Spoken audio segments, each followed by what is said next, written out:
আগে নিচের এই ভিডিওটি দেখুন। রাস্তা নিয়ে আমাদের এখানে ভুসির দোকানে বহু টাকা দেনা, এক একজনের 10 লাখ 20 লাখ করে টাকা বাকি আছে।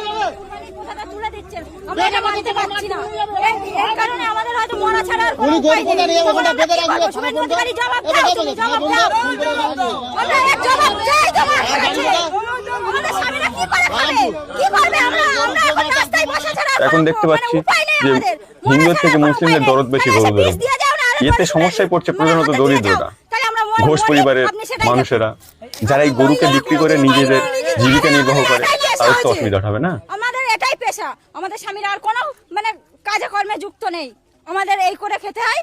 আমরা আমাদের মানে সংসারও চলে, ওদেরকেও আমরা খাওয়াই। এখন আর খাওয়াতে পারছি না, উনি পারলে আমাদের গরুগুলো এসে নিয়ে যান। মুসলিমরা গরু কিনছে না, রেগে আছেন নাকি মুসলিমদের উপর? না, আমাদের কোনো রাগারাগি নেই। মুসলিমরা আমাদের গরু কিনছে না ওনার জন্য, শুভেন্দু অধিকারীর জন্য। উনি মানে মুসলিমরা ভয় পেয়ে গেছে, উনি যেভাবে আইনটা বের করেছে, প্রশাসনের ভয় দেখাচ্ছে যে 6 মাসের জেল আবার জরিমানা।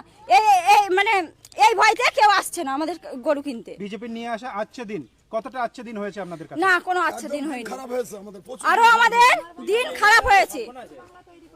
আমাদের সোনার বাংলা গড়ার থেকে মৃত্যুর বাংলা তৈরি করে দিয়েছেন উনি।